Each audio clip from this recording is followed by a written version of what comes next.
Okay, the time is now 5 o'clock, so we call this meeting to order. We'll begin with the pledge of allegiance. Thank you for that. I pledge allegiance to the flag of the United States of America and to the republic for which it stands, one nation, under God, indivisible, with liberty and justice for all.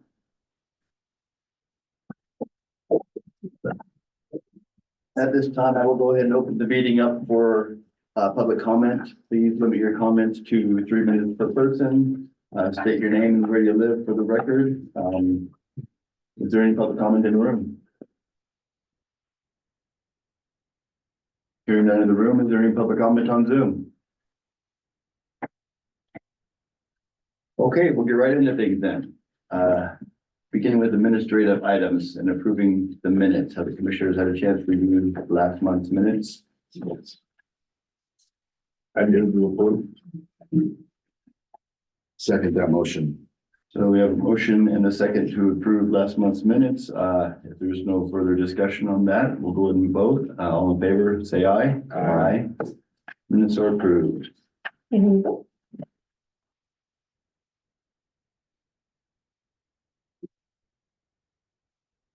go right into approving the vouchers in the monthly budget report. Okay, we have had actually pretty low bills this month compared to many that we've had recently. So, really only big ticket items were, card member services, that's the credit card. It had some of the event expenses on it. And then Grossi, that was the, HVAC replacement at the hospital building next door. I mentioned last month that we had to replace their HVAC. And I just think that's it. There's nothing else unusual. Telemedia towards the bottom, that's the marketing company that helps with the event advertising. What's Anatech Labs? Oh, that is the water testing at the USDA building. We had to redo it because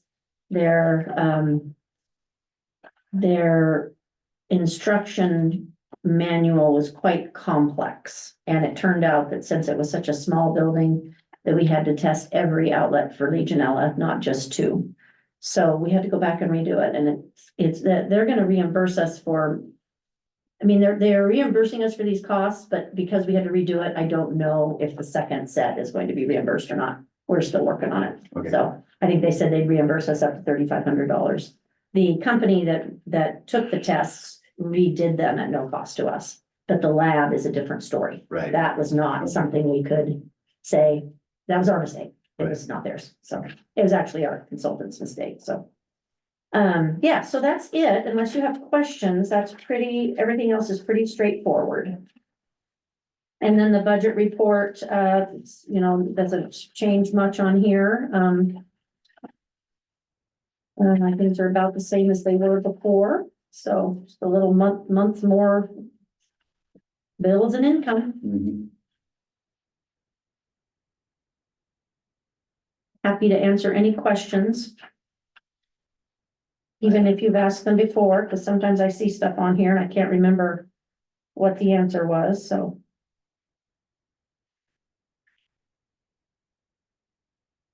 We have, about, I don't know, let's see, what do we have? Yeah, about 400,000, well, not quite, 300,000, a little over 300,000 cash on hand right now. Mhm. We've still have taxes to come in for the year, and we have about 100,000 outstanding in broadband bills. We're still trying to finish some of our final billings, so. Right. Doing fine.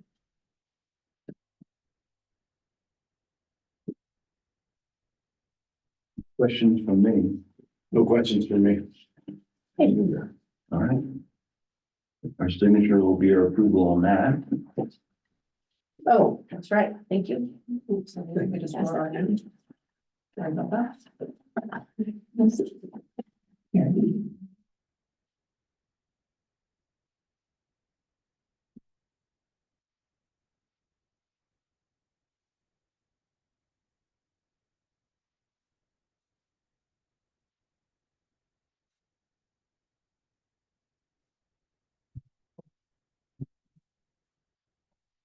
Okay, 2025 draft budget discussion. Okay. So the sheet that Commissioner Watts had asked for, I did put some handwritten notes at the bottom, things I thought of after I sent it. The things we pay out. What I had sent you was things I know were coming in, but I neglected to put down because he was asking for commitments that we have. Right. So that 10,000 per year to the chamber, the 5,000 per year to the club, and the 1,750 to the Small Business Development Center. So those are all things that come out of that economic development line item that we have on the budget. Right. So we'll continue to make sure there's nothing we're forgetting, but those were, I was just thinking income wise when I sent it. I hadn't really thought the other way around, so. Yeah, so, and then as far as the income, the ADO contract with the Washington State Department of Commerce, we did find out that's going to increase to 85 from 75 for starting in January.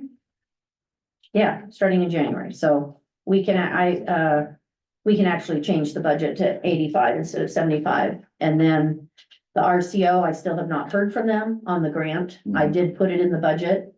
But, you know, hopefully, they said that we should hear within a week and it's been 2 weeks, so who knows? And then the Craft Malt project is really the only big grant that we've been awarded that I would anticipate affecting the budget. So if I think of more before next month, I'll certainly put them on there, but I think that covers it. Maybe when we go through the budget, it'll spark some memory if I've got anything I need to remind you of. So, the draft budget, I'm guesstimating on the proposed ending cash, you know, I always have to do that. I think it's pretty close. I went through it again after I sent this to you, and I think it'll be pretty close. So we're ending the year in a nice position with probably about 500,000 in the bank. I still don't have anything from the assessor on income for taxes, so that is an estimate. The leasehold tax is increased tremendously because of the fiber project, and that's just a pass-through. Mhm. So we pay the state, we collect it from the tenants, we pay the state, and then there is a small amount that comes back to all of the local governments. Okay. The tenants,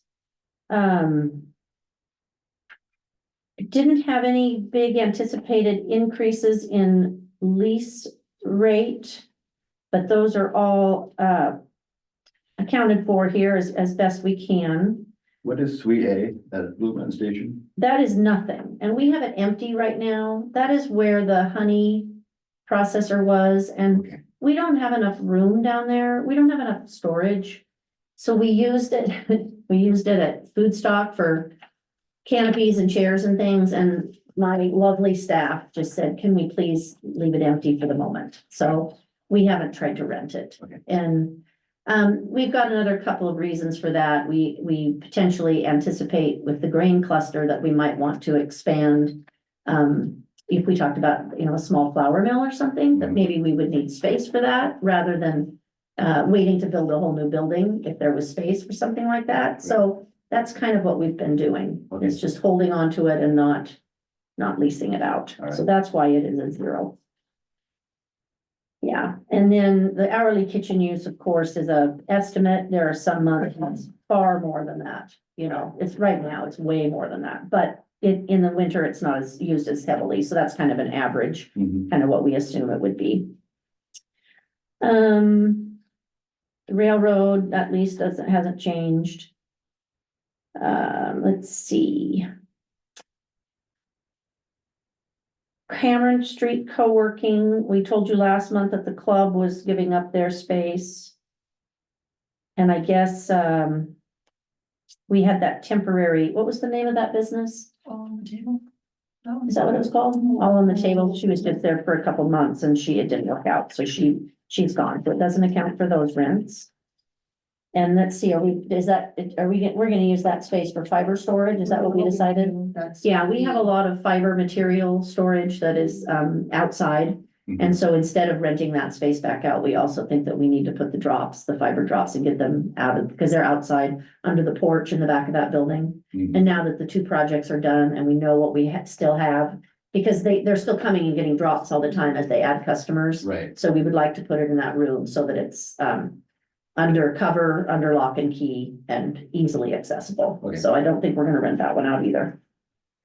For now. Fiber leases, so I used September 2024's invoices as just kind of an estimate, and I underestimated a little bit. So that is for the actual leases of the fiber, and then it also includes rack space leases. Okay. Cause that's kind of like leasing space, so kept those in the same category. But then under the utility pass-through, that is, utilities at buildings 1 and 2 at Blue Mountain Station, the co-working building, and then I did put the fiber utility pass-through costs here. So that's for the power. The ISPs have to pay us power each month because they use a lot of power for Okay, their equipment in the co-location center. right. So we pay the power bill, but they pay us for the cost. So those are basically pass-throughs. And then under miscellaneous grants and loans, so that 100,000 special projects is how we always put the 100,000 in and 100,000 out, just in Mhm. case of unanticipated grants. And then we'll increase the ADO funds to 85,000 right there at that line item. And then I put 1.3 in for the RV pull-throughs and $1 million for the curb craft malt, and that is just a really rough estimate of what might pass through in 4 years. And I don't know if we can get there, but Right. I just put a number in, so see what we could potentially spend before the end of the year. And then, so then the bottom line is just all the funds on hand. So any questions on that side or comments?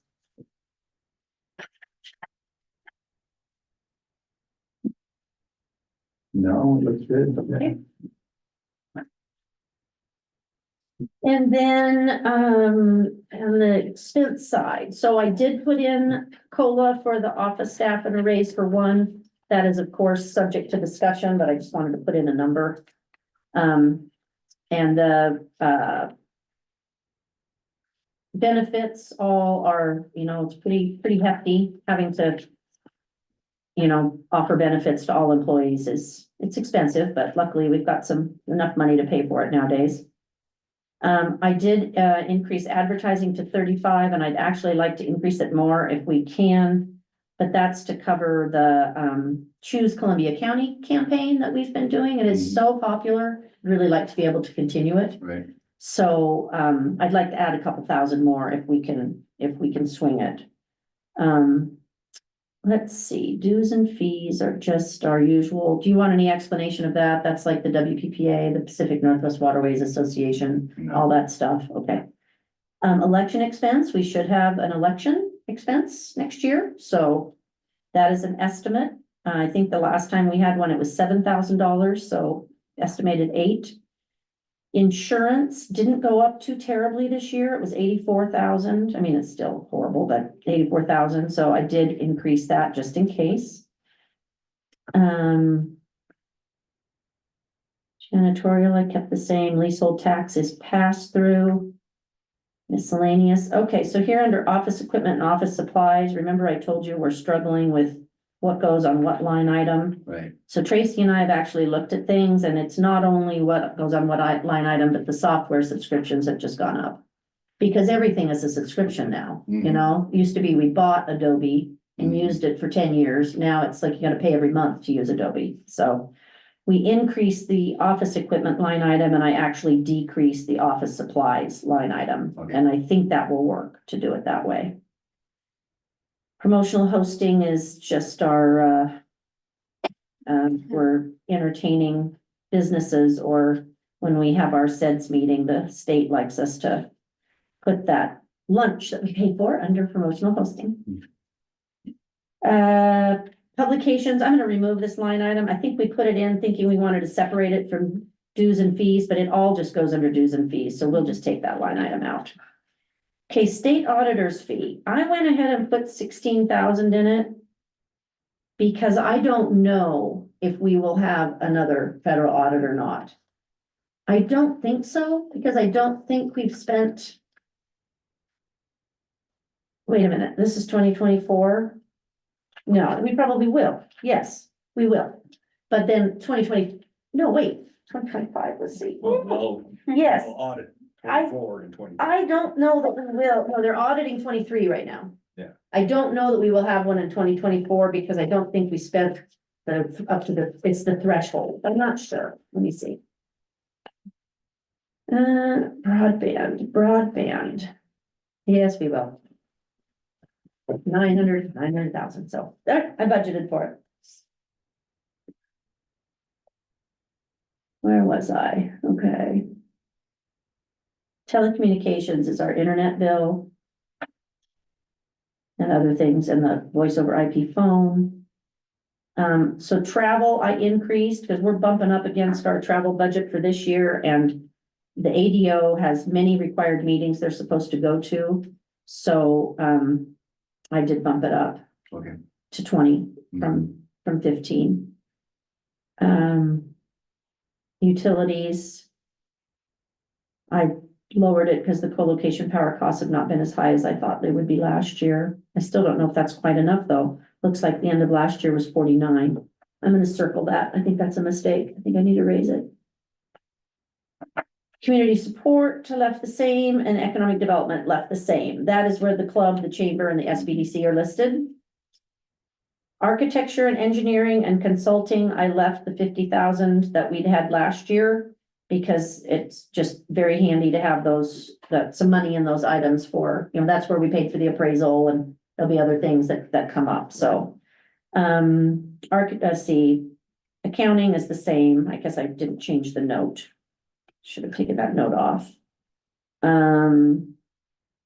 Legal, okay, I increased this because if we are anticipating a rail sale transaction, I suspect that we may need more legal advice than our very pathetic annual retainer Right. would pay for. So I really don't know how much it would be, but I did add some there.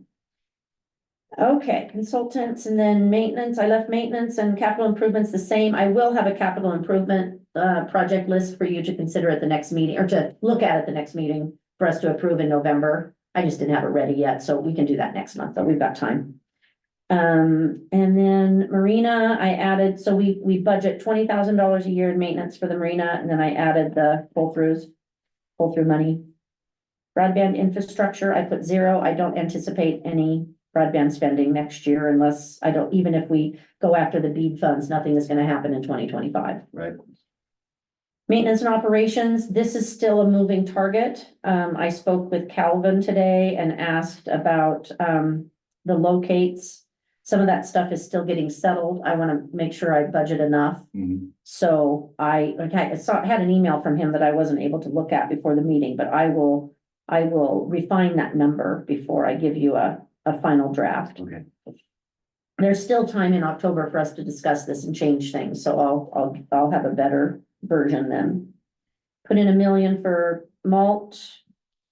Put in, there's your $100 placeholder for the unexpected grants and the $20,000 rail bank grant match that we've moved forward for the last several years.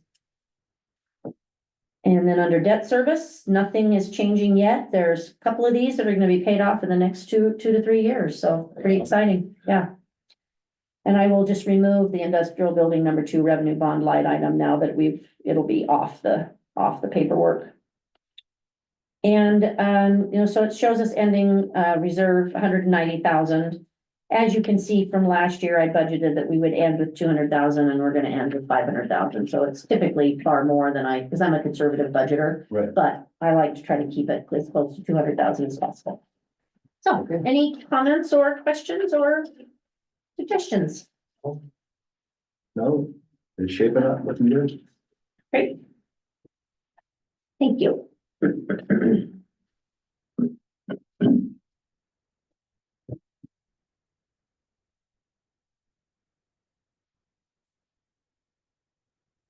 Okay, we'll go ahead and move on to, what do you have for a federal audit update? I did called me and did a risk assessment this week, asked me questions about where I came up with numbers. And I think they need to talk to you. Have you seen the email from them? I just got an email from them today. Okay. So they do the same thing. They just ask you questions. Right. They'll probably ask you like, do I show you things, budgets, whatever.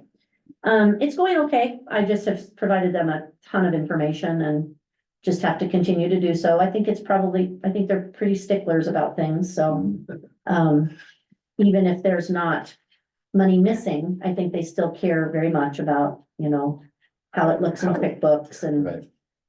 so we'll see. It's an adventure. They're very nice, though. I really like the ladies and they're being very nice to me because it's my first federal audit and trying to explain things. So I will just keep you updated as we go along. Thank you. That's it.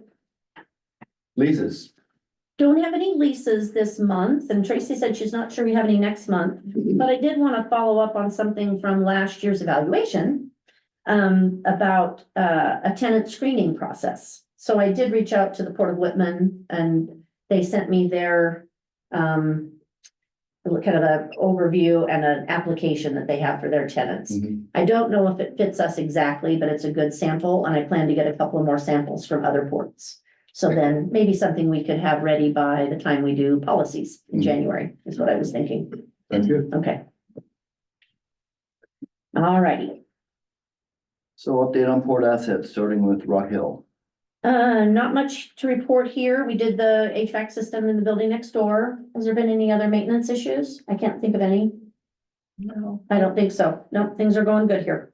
Okay. No tenants leaving, nobody new, just status quo. The news is good news. Yep. Lions Road Marina. Things are going well there too. We do have to turn in what's called a seasonal camping program to the Corps of Engineers. So I'm working with the new concessionaire on that. He's working with Joanne also, but it's, there are 4 spaces at the marina. So there's a rule at the marina. The county code says you can't stay more than 14 days in an RV. And it's a county code, every RV park, Mhm. unless you have a conditional use permit or some other agreement with the county that lets you stay longer. Right. So the Corps of Engineers has a program where there are 4 spaces that they can lease out longer. And the reason we do that is because they get requests all the time from especially people working at the dam Mhm. who want to bring in a trailer and be able to stay. Right. So there's just a fairly onerous reporting requirement to the Corps about those spaces and who's not who stayed there, but how long a unit was there, and then they are required by law to be empty for 90 days every year, which is Okay. weird, but it's because they want you to mow it and trim it and weed it and not have somebody park there permanently with making it look like it's a permanent, Right. because it's transient. So we're working on that report, and otherwise, they seem to be doing great. I did my last RCO application presentation, and I have no idea what they thought, because it's that kind of an organization, but it's done, and they said we'd know within a week, but I still haven't heard anything. Okay. So cross your fingers. And I think the new concessionaire is ready to try to proceed, even if we don't get the money, to try to figure out some way to do it. Right. I mean, they could borrow money if they wanted, or I don't know, but he seems pretty dedicated to trying to figure it out. So that's it. All right. Blue Mountain Station. Okay, so the main stem malt, what we have been doing mostly is working on this, getting these consultants prepared. I also have been working with, we need to draft a lease, even though it seems way too far ahead. Phil really needs a lease for some of his, for him to get financing.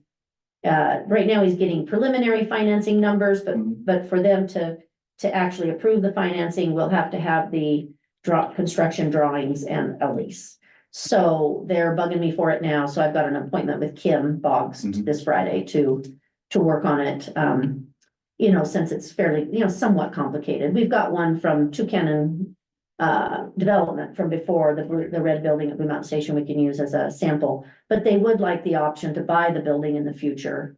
So that Tucannon development had the same language in it, so I'll have to work on seeing what that looks like, and so should have something we could look at in October. Okay. Okay, and then it still doesn't have to be considered final at this point, but I can send it to their financing company and they can start to tear it apart. Right.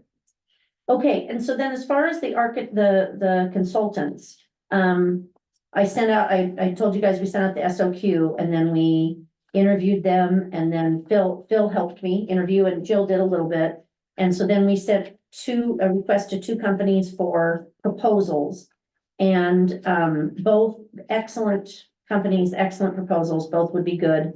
But Phil has worked with, Urban Patterns. He's been paying them himself to do some of the pre-development work. Mhm. So he feels really good about, that they already know about the project. Right. So I asked them for the proposal, which I sent you, both the statement of qualifications and the proposal.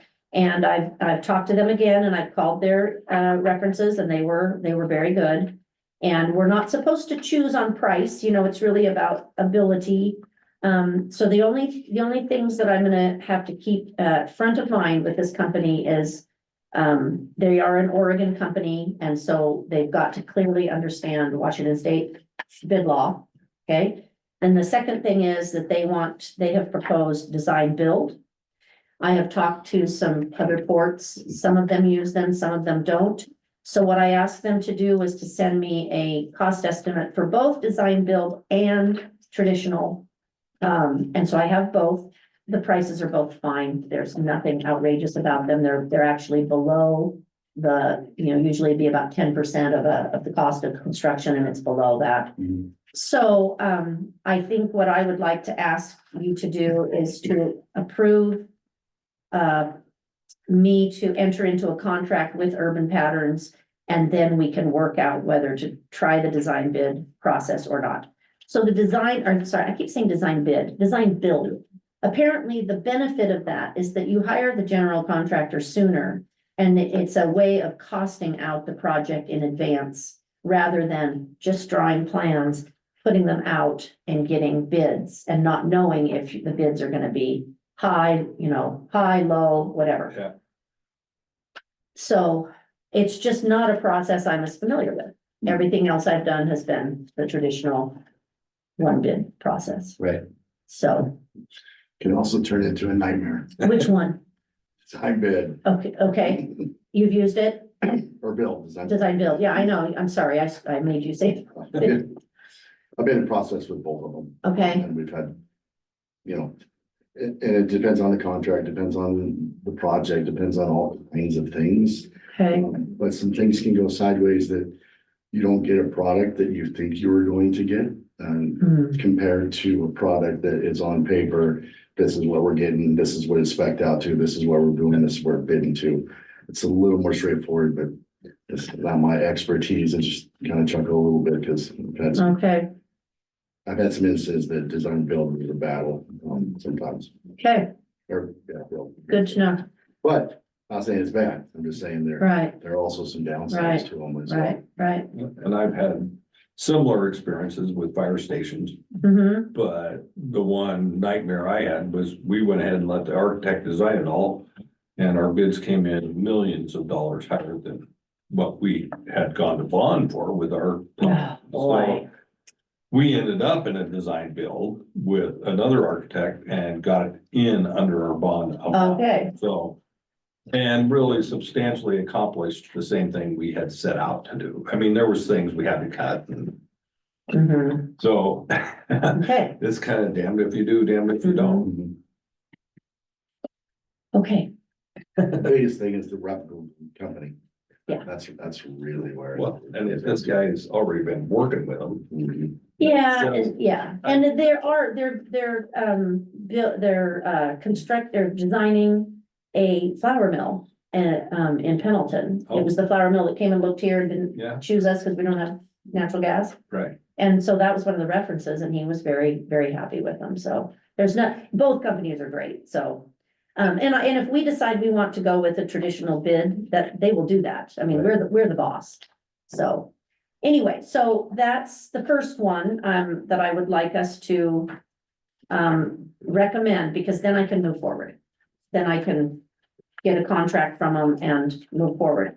Now, the second one is, so that's for architecture, and then for civil engineering is Anderson Perry, and I didn't have their agreement in time to send it in the packet. So they will do the civil engineering, and they will do the wastewater treatment. So they'll do I don't know what it's called, the pre-design pre-engineering report, most of it based on wastewater, so you've got information way ahead before you start doing the rest.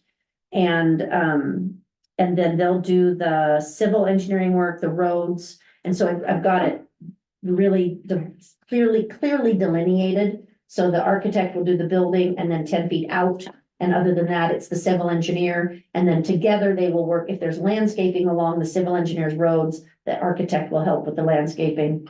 And then this, Anderson Perry will also do SEPA, because we have to have SEPA done ahead of, before we can get the curb contract signed. So I need them to do SEPA right away, and this proposal includes SEPA. And so when I added up what their proposal is, their cost proposal, plus this one's higher cost proposal, still both under 10%, or combined under 10% of the project. So good prices. It doesn't mean that they will stick exactly to that price, because that's not the way it works with them, but that's the estimate, and so I'm confident with both. So I'd actually request tonight that you approve me entering into agreements with both companies.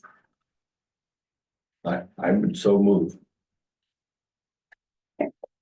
So what made Urban Patterns stand out above the other architectural firm? Well, most of it was, the relationship they have with, the experience they have with food processing, Mhm. and the relationship they have with Phil, Mhm. and the relationship with his his financing company. Because what Phil has been paying them to do stuff that has nothing to do with the port, that is kind of helping him get the financing in order for his business. They actually do more than just architecture. That's not something we're gonna pay for. Mhm. That is still his on the side. Right. But he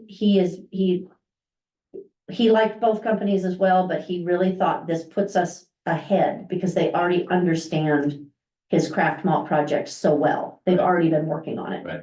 And that's probably why we got a good price, I would guess. Mhm. And we're not picking on price, but I would just guess that that's part of the reason. So that was really his reason. Okay. Yeah. And with engineering, we went with Anderson Perry. Yep. Mhm. As opposed to, was there any other? Yeah, I interviewed, Ben, I can't think of the name of the company. We interviewed Ben. Okay. And he was great. But as Ben pointed out, he said if I was a port and I had a relationship with an existing civil engineering firm that had already done work at the site, I would pick them too. Right. So he understood, but he was a great guy. Right. Yeah. But we did interview him, yeah. Okay. Yeah, and then some of the other firms that just didn't interview nearly as well as Right. the others. They just weren't as plugged in. The other one we did was Sage, it's called. They had designed the Mountain Timber Market at Port of Kalama. They were great. Mhm. I'd love to be able to use them for something someday. Mhm. So. Right. They would have been just fine, but Phil really. I could have gone either way, but Phil really felt more strongly about Urban Patterns, so I was okay with that. So we have a motion to approve entering into a contract with Urban Patterns And Anderson Perry. and Anderson Perry for architectural and engineering services for the craft malt facility. I'll second that motion. So a motion and a second to approve Urban Patterns and Anderson Perry as the architect and engineer for the craft malt facility. Is there any further discussion? Those in favor say aye. Aye. Aye. Okay. Thank you. Yay. Big step forward.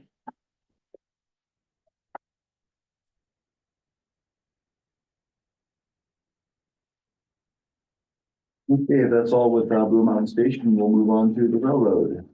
Yeah, so the appraisal has been, this contract has been signed with both companies, both RL Banks and the real estate appraiser. So those are underway. Okay. They said 60 days. I said I was gonna tell you 60 to 90 days because I hate to give a number but they said 60 days, so should be done. Encouraging. Yeah, and then so what I worked out with Paul was, because the price was kind of high.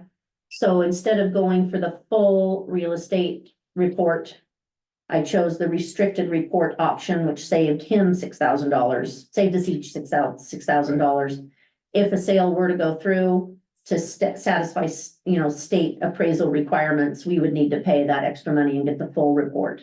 Because the full report would then, the appraiser is telling us where he got his numbers. Right. The restricted report is he's just gonna give us a number. Okay. But at least it's a step down the road, if that makes sense. But it helped because it wasn't as expensive for Paul. Right. So, Okay, okay, all right.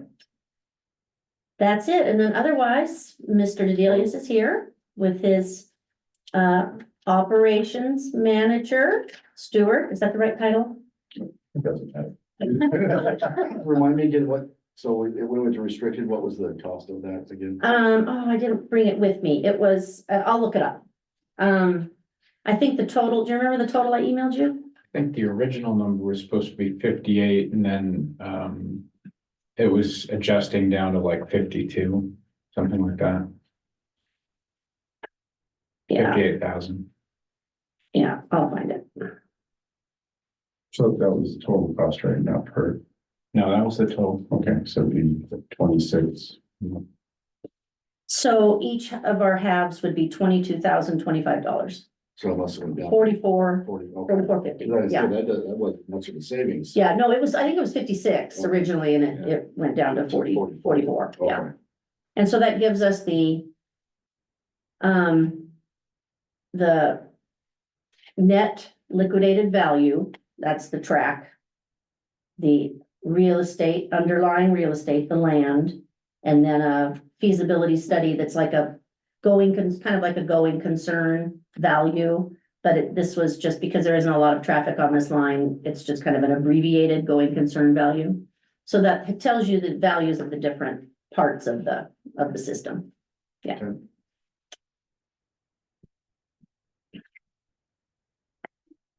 Okay, this time we'll go turn over to you, Paul. Okay. So, I wanted to start with kind of the second page first, and I'm not gonna recite the whole document. You feel free to check into it later, but the first thing I wanted to kind of get across is, we really take kind of personally that we want the community to be proud of us as a partner and want to do this transaction. And, this sort of details just at a high level, some of the things that were, front of my mind. So, I mean, we brought service back to Dayton after it had been suspended for a number of years, about a decade ago. And, a lot of dollar value put into getting that accomplished, both in terms of a cost overrun on a grant, as well as some, sweat equity. Of course, 2020, we had a number of interesting water events, started up here and actually blew out our railroad in two places down near Wallula, which is not on this lease, of course, but no government assistance for that. And we got that all put back together. Various crossing improvements. I'm gonna guess we have, Stuart, we probably have like 60 crossings up here and probably 2/3 of those are private. Actually, it's probably 40 private, 60 public.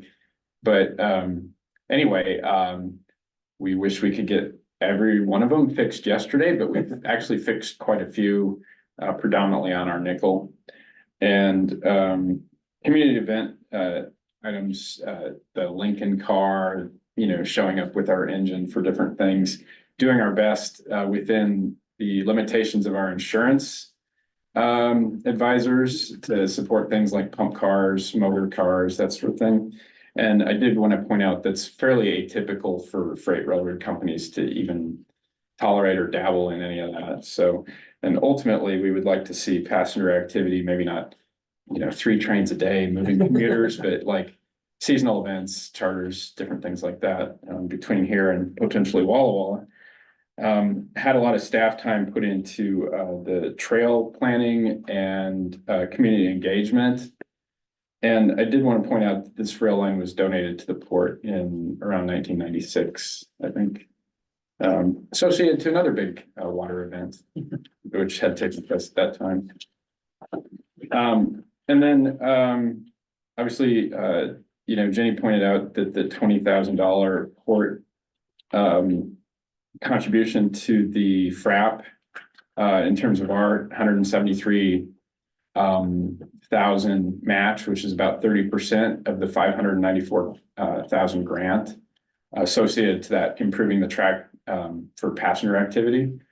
Of that 173, most of that would be us, 20,000 from the port. Based on, and this is nobody's fault, if, you know, the kind of, you know, we approached the port formally in April of 2022, so about 2.5 years ago, about an acquisition. And, you know, I've made clear in this document, we're kind of getting tired of leasing this, and I don't think we can sustain that in the long run based on everything it comes calling and needing. We need a value associated to that, a permanency of the franchise, a value associated to the asset. So after, you know, kind of this process taking this long, we're not even sure we want to do the grant, because if we're not going to continue to lease the railroad or ultimately buy it, you know, why would we dump 150,000 into it, you know, right now? So Jenny has appropriately raised with me her frustration that, well, what place does that put us with WashDOT? I kind of think, you know, I'll deal with that. You know, we've been writing and completing grants with WashDOT for over a decade. And we've never, you know, said, hey, I don't think we can spend this one. So that would actually be a first. But these things do happen from time to time. And I think our rapport with the DOT is such that if it did come to that, we would deal with that. But I just want to make it clear to the public that until the public makes a decision that they don't want to be administering and have custody of this railroad, it's public's railroad. And so we want to be here because the public wants us here. And if that's not the case, then we need to make a change.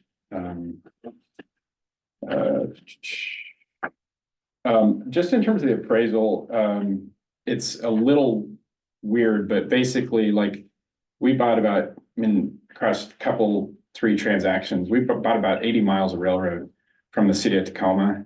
And in every case, those transactions, we bought them, they were appraised, but we bought them well below appraised value. And there's both the appraisal did not account for future liabilities, such as ongoing operation, in terms of the seller expecting an ongoing operation. They also did not account for the future liabilities of maintenance. In other words, okay, the asset's worth $6 million. Over the next 20 years, you're going to spend 12 just to keep it held together. Maybe appraisals don't work that way. But ultimately, the city was able to basically say, we want this to continue to be a railroad. We understand it's going to be a lot to maintain. And so I've had a little frustration about the appraisal because it's a lot of money to spend for something that's kind of going to be a fictional number, in my opinion. So I've made some comments on that. You're free to take a look at that. And Stuart, is there anything, you know, on your mind here? Stuart runs our operations. We have what, 10 train operators, about 8 track mechanics, repairmen, and we're going up to Grant County down into Northeast Oregon. Got a pretty big operations between Walla Walla and Richland, which is our 2 main hubs. Yeah, we are continuing to grow for sure. And as Paul said, we have done quite a bit of investing in this line.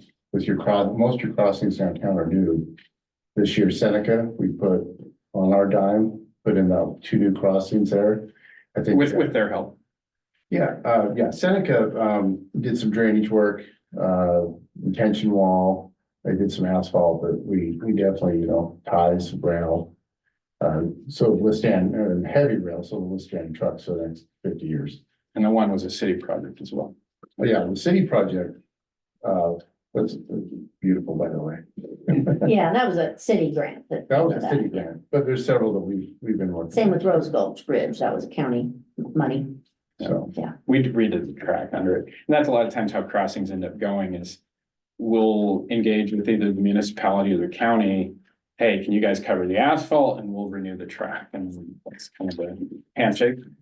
As far as track and operations, though, we came up with the first 5 cars for Seneca last week.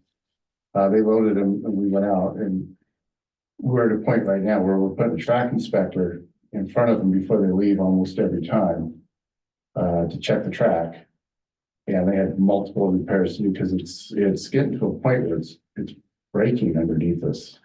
There needs to be several $1 million in ties put in there to keep it going. I mean, this is, you guys know, it's the oldest operating track in the state. So we're keeping it going, we're keeping it together. But there's a lot to do. But we like it up here. We like coming up here. It's one of our more scenic drives on the train. So we were just in Omaha, Stuart and some of my team members from my railroad over in Tacoma area. And we'll be in Fort Worth, I think, in January or February, meeting with the Burlington. So our big concern again is to express to the community that, you know, we're kind of here at your pleasure. We want to buy it. We can't stay forever if we don't end up going that path. And it's the public's call. But we also sort of want to get some temperature, and I'm not asking for it tonight necessarily, but some temperature from the public, from the commission. Hey, where is the enthusiasm for this? Because we need to make a decision on this grant. Or we need to talk to WashDOT about, hey, do we put this one on ice and come back to it in 2 or 3 years? There's some different options there. So, and Can I ask you a question on the Yes. grant? Because you said something a minute ago that surprised me. You said it was for passenger rail? I thought this was tie and ballast replacement. well, I mean, our goal with the and our application was to get Dayton to Waitsford passenger legal.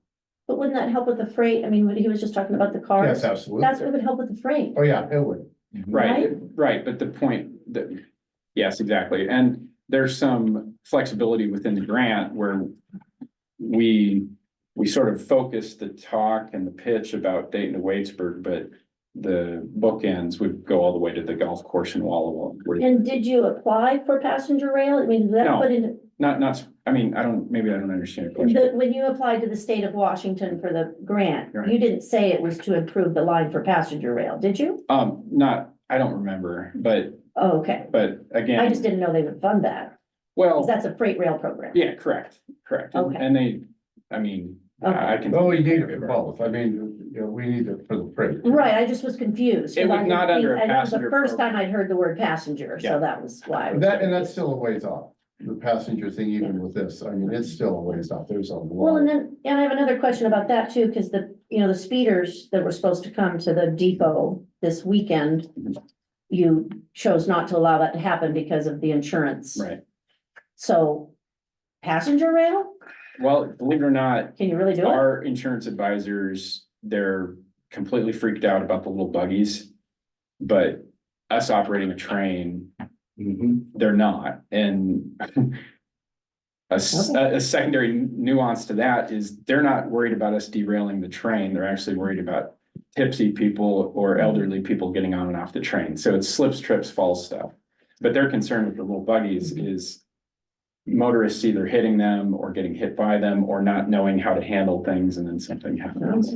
So I would be- long term, I would like to support that, but right now it's not working out with my insurance. I would be very interested in hearing a proposal for passenger rail, see what you've got in mind. Mhm. That would It'd be, interesting to hear. it'd be tourist type stuff, for sure. It wouldn't be commuter. I mean, Events, Right, I events and understand that, but charters. I still feel like it's it's very, challenging, so I'm just curious what your, it's very conceptual plan right would be. now. It's Oh, very okay. conceptual. Usually there's a lot of drinking going on when we discuss it. I see. Okay. Well, and the line is, it does need a lot of ties for the tonnage traffic, but I mean, a passenger coach is gonna weigh, 40 tons. Kind of loaded or empty kind of thing. A freight car, each one is 140 tons, Mhm. and so they put a lot more abuse into those ties, which of course we need a lot of.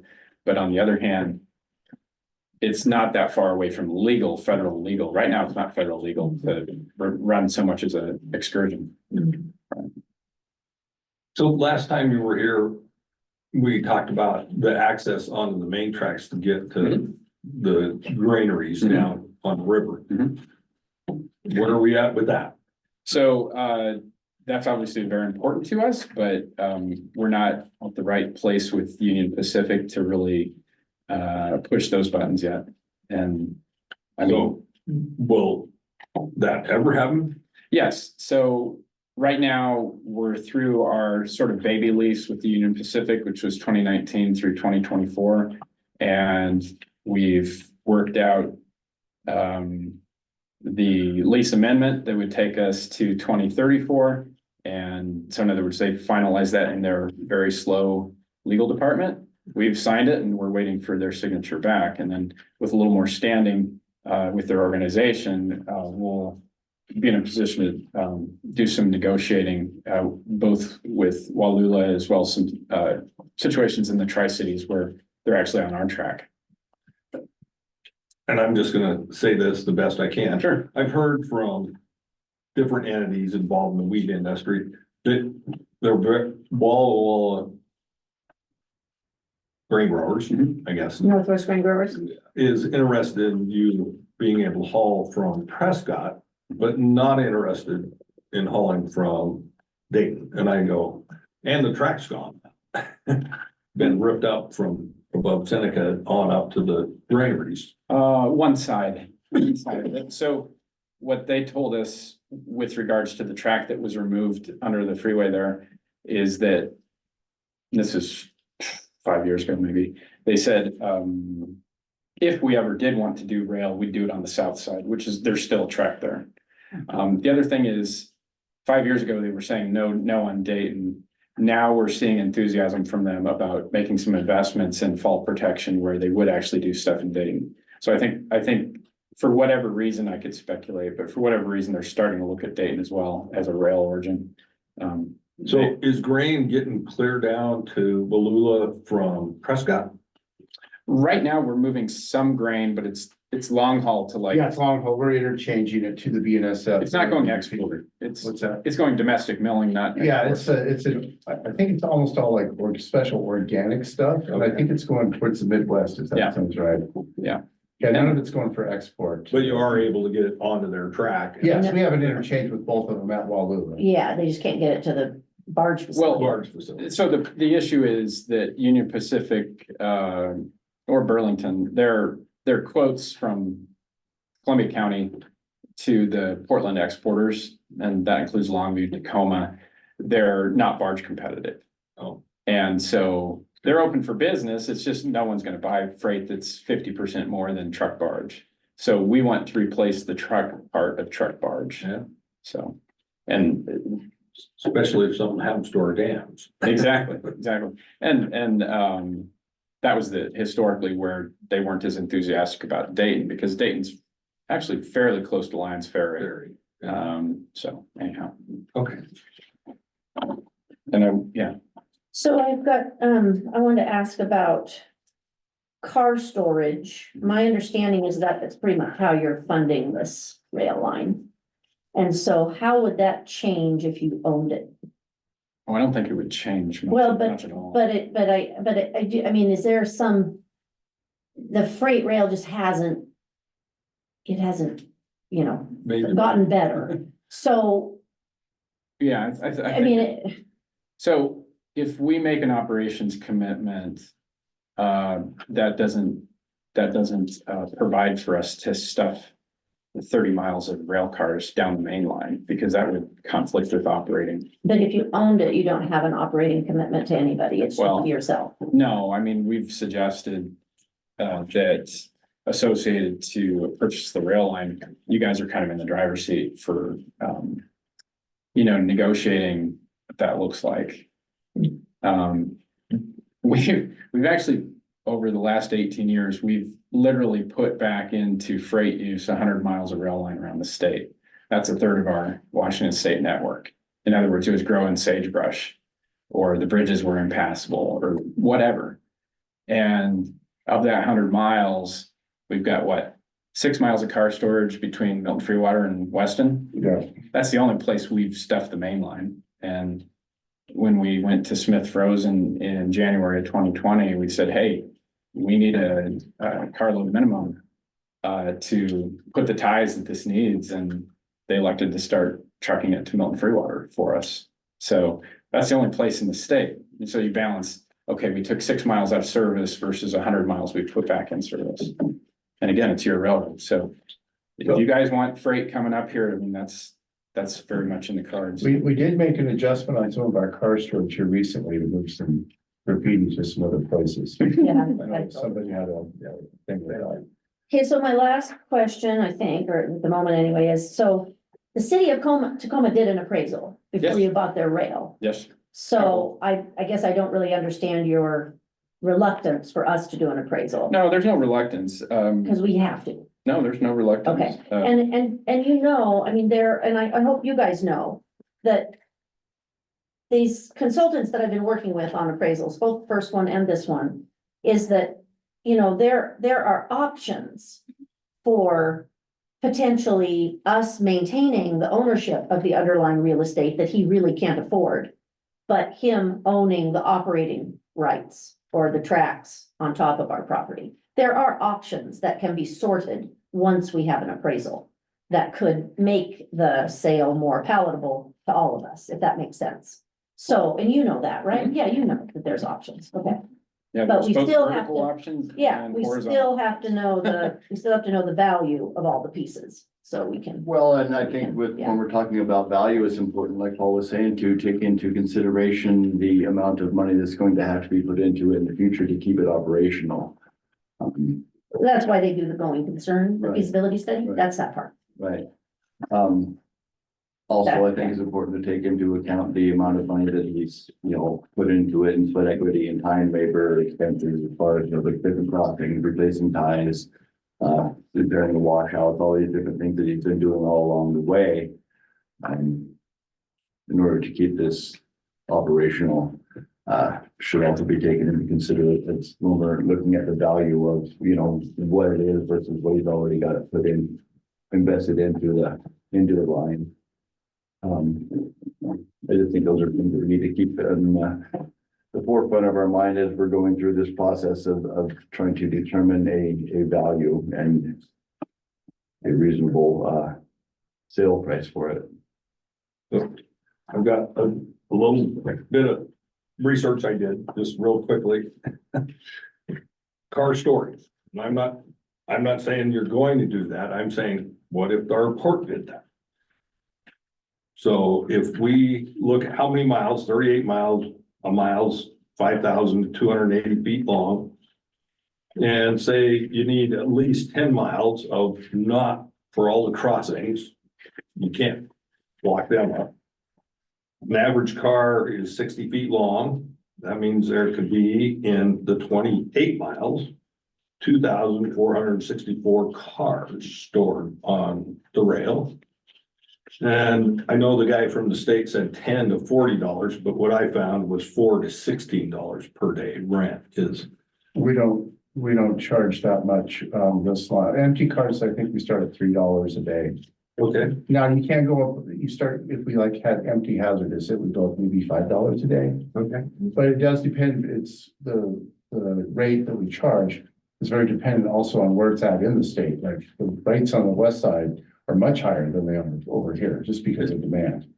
So I took an average between the 4 and the 16 and came up with an average cost per day or average income per day would be $24,640 or annually $8,993,000 a year for just storing cars.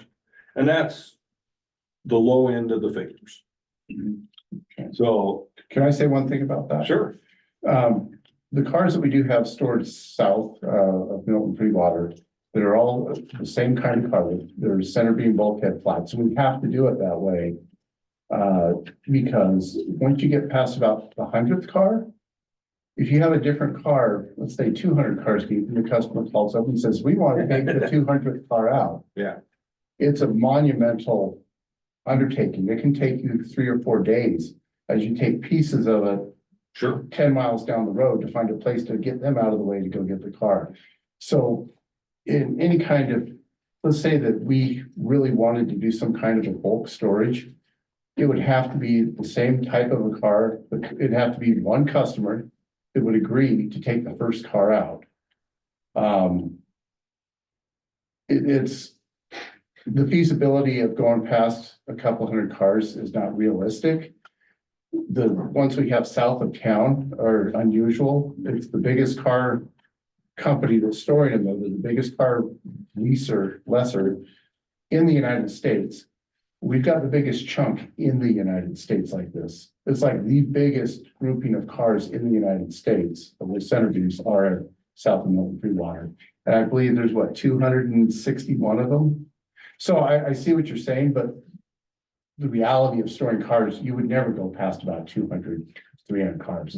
It's just not practical. You'd need a huge contract that was gonna stay there for a while. Oh, yeah. Well, I'll make you an example. The short line up towards Enterprise along the Willow River had hundreds of cars and they were all the center beam. Yeah, well, these are 6 miles long, don't get me wrong, Yeah. but we have to break crossings, we have to have, the. No, that's why I said 28 miles to 38. Right, that's so, So 10 miles of openings. so this is essentially a alternate model for if the port retained it and shut it down, basically, is that? Well, yeah, we could bring in $8 million a year Uh-huh. and over 3 or 4 years, we could then afford to pay for the repairs of the track. Uh-huh. Oh, wow, I never thought of that. I'm just saying that we could look into something like that. And yes, we would need somebody to move cars and have the contract and maybe share in the profit. Right. But understanding the profit would go back into the tracks over a Right. 3 or 4 year period after we got the cars out. Right. And then the track would be repaired. Mhm. But that would also involve, telling Seneca and Northwest to quit Yeah. shipping. Yeah, it would. But how much are they shipping now? How many cars are you shipping? So about 80 a year out of Seneca and, We've done 80 here in the last 6 months out of Prescott. We got a new contract we've actually picked up there a little bit. So that was for Northwest Grain Growers? Yeah. Okay. So 160. I would rather see you moving grain down that every day personally. Well, we'd like to. We've been trying to get KI to have us take rocks out of Rose Gulch. Yeah, We have those cars that are parked right now in Huntsville. yeah. Those cars were purchased for the purpose of moving rock for them. And they've sat on their hands and haven't, Barker's not working with you. so, I mean, we want to move freight. We want to bring passenger cars up to date. yeah. I'm just saying this is maybe an alternative Uh-huh. that we could partner on, because it takes. It would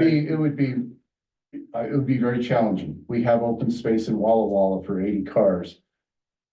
And it's hard to go find it. The thing south of Milton is a unicorn.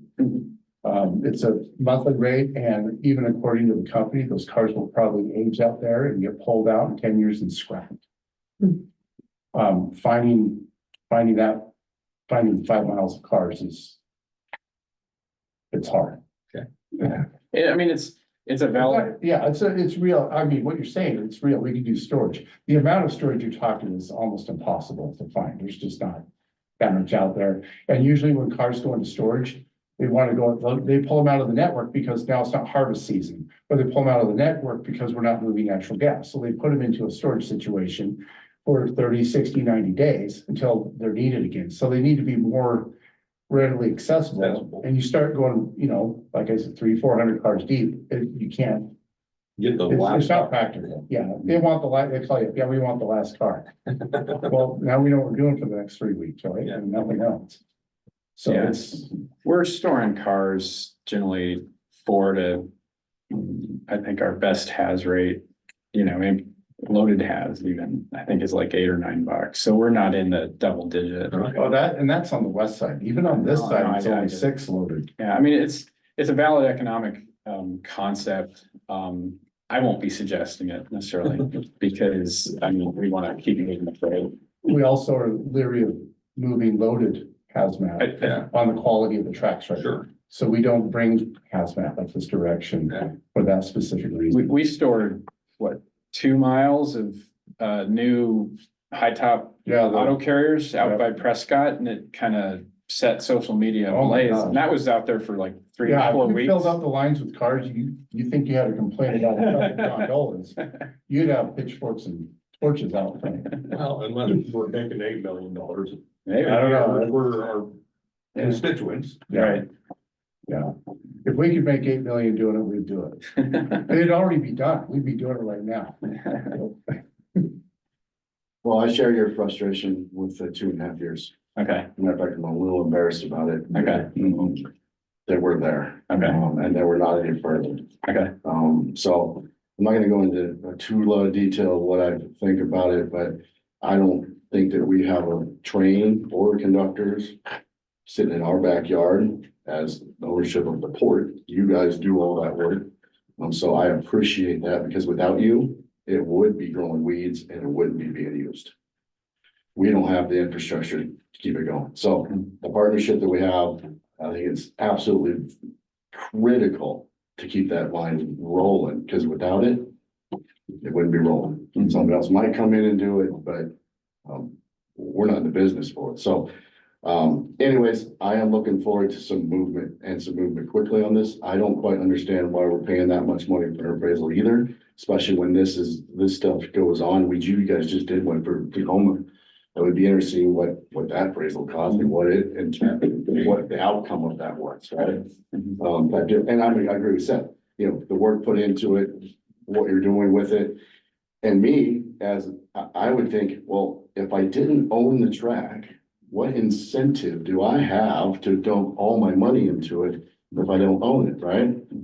That's just bad business. But I super appreciate the comments about what you said about our community, that you want to be here for the community and the things that you're doing. It's not necessarily for your bottom line. It's to be a part of that and to keep it operational. And I believe that. So I don't believe you're gonna turn it into something else. I do believe there's other options that we can put in there and say, hey, whatever we do with it, we want to use it, we want to be utilized for it, but this is the process. So, and I know there's some avenues that we can do that in stipulation and legalities of those things. So that's about all I'm gonna say about it tonight, but I do share your frustration, and I can tell you from my point of view, my apologies on that, because I own part of it because I sit up here on this commission. I have not pushed it, but I will be pushing it. So I'd like to speak to that if I could. We went through a year's comprehensive, or almost 9 months of the comprehensive plan workshops, if you recall. That was about the time that he had asked to buy it. And then we tried to use an appraiser that he had suggested, and that person got cancer. It was a terrible 9-month delay, but that is not any of ours fault. It's not something. I'm speaking for myself. Okay, but I want to keep going. And the appraiser that I have chosen now is the appraiser that did the Tacoma appraisal. Perfect. So it is not anybody far out. It was recommended by the city of Tacoma, who sold him. So I want to I just want to make sure everybody understands that. There is not some horrible breakdown here that hasn't happened. When you are considering selling a public asset of this value, it doesn't move fast. So we're getting there. But I just don't think there's anything to apologize for. You don't We're doing- have to, we're doing but our still best. accept my Yeah. apology, Okay. because I am. We're doing our best. Okay. Thank you though for bringing the Yeah, thank you. presentation, and thanks for being interested and still hanging in there with it. Yeah, thank you for your patience with this. Appreciate it. Dealing with all this. Okay, thank you. Thanks, Paul. Feel free to reach out to me whenever. We'll do it.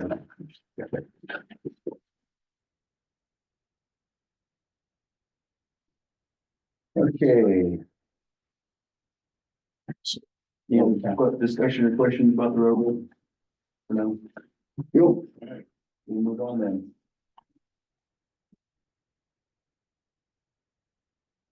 How about broadband? Anything to report on that? Not really. We're just working on finer paperwork. Okay. Oh, thank you. Yeah, it might be. Yeah, appreciate it. Thank you. Might be. Thanks, Paul. Not 50 yet, one more. Hang on to the pencil circle, will break out into song.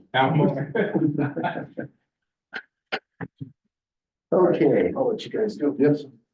Have a good evening. Good to see you. Thanks for coming in. All right, see you, bro. Community and Economic Development, staff reports.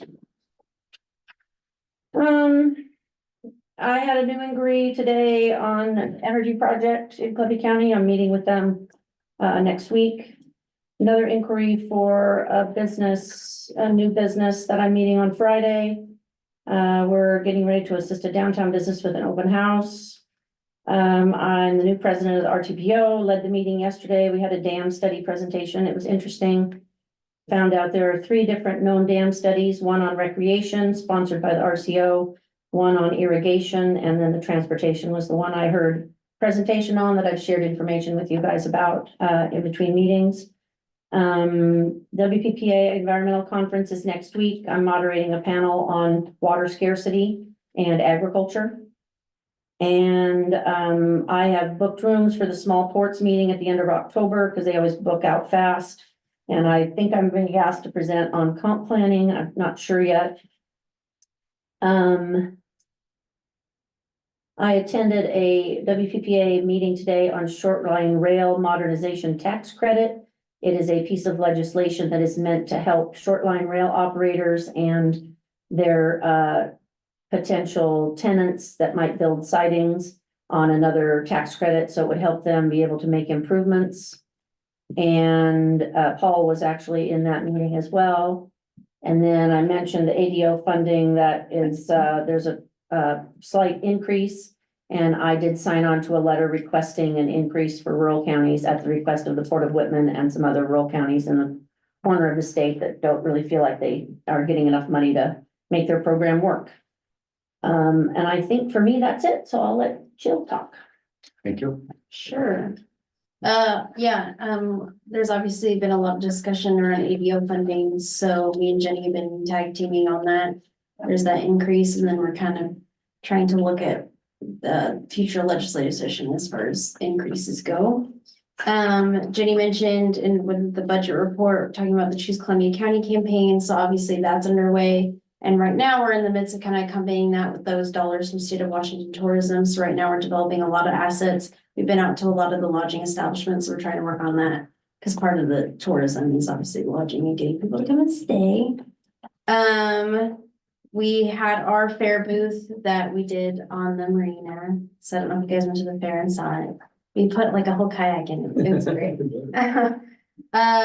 Fall Family Festival is on the 28th of this month, so we are working on that. Lots of moving pieces there. We had quarterly connections, and it was on basically your web presence for businesses, so that it was at Inland Cellular. It wasn't as well as attended as the other ones have been, so we're kind of discussing right now moving forward what kind of networking shops we're gonna do for businesses that we get more attendance, maybe changing the time, or we don't know. We're gonna kind of strategize that. With the grain cluster, the Union Bulletin wrote an article, and then Maine STEM Malt was a successful recipient of the Rural Resilient Food System Infrastructure Grant, so that'll help with financing this project. And then we're doing a flea market on October 12th, so we're also starting to move the pieces on that. Okay, And that's all I have. excellent. Thank you. Well, Commissioner Spring, that brings us to you, the task force. I did attend the task force meeting. I'm trying to. We did move the money around to make sure we were able to fund the facade grants. There was more facade grants than we had budgeted for, but we were able to move money, which is good news as far as I'm concerned. The facades downtown are starting to look better and better all the time, so. New and seasonal events was discussed. Some discussion about the stage that hasn't been purchased yet. And the stage that was loaned for the music event, its condition was discussed. And then there's going to be a new music event held on the 28th also. That will be in conjunction with a horse show. the task force was asked for quite a bit of funding, but we were able to fund $2,000 for the music show on the 28th. Betty Lou reported that, she's working on options for shading the playground at the, I can't remember. Caboose Park. Caboose Park. So little kids can be there more comfortably. Some discussion about the Eagles building and what's happening with it. And what responsibility the city has for overseeing dangerous buildings in town, so. There was some discussion on a group funding a splash pad. The cost, Waste Road paid for their splash pad was $80,000. And of course, nobody has that kind of money at this point. And my point during that discussion was, we have a newly elected pool, not committee, but Recreation District. district. And they're going out to the public this coming election for a small increase in tax to see if they can get funding for the swimming pool. Really, there was not a lot of other new news. All right, Any questions? No. none here. Thank you. You bet. Okay, do we have anything to report on housing? No. Oh, I guess we, different order. Okay.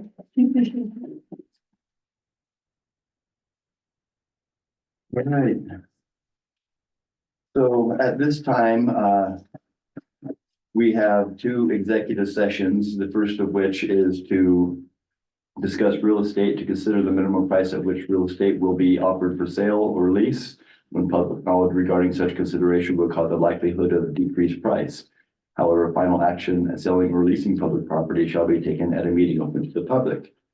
And the second executive session is for our executive director evaluation, to evaluate the qualifications of an applicant for public employment or to review the performance of a public employee. However, subject to RCW 42.30.140, Section 4, discussion by a governing body of salaries, wages, and other conditions of employment to be generally applied within the agency shall occur in a meeting open to the public.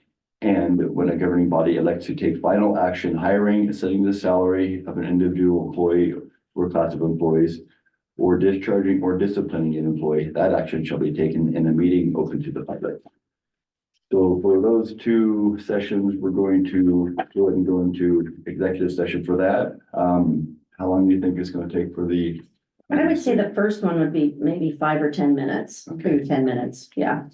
So, and the second one will probably take 20 or 30. Won't we start with half an hour? If we need a little more, we can take it. 30 for total for both, okay. Can I ask for a quick break before we go into executive session so I can go to drink? We can do that. Okay. Okay, those of you on Zoom, I'm gonna put you in the waiting room. And we will come back in, regular session, let's say at, well, it's 18 after. Let's go ahead and do 6:50. That'll be 32 minutes.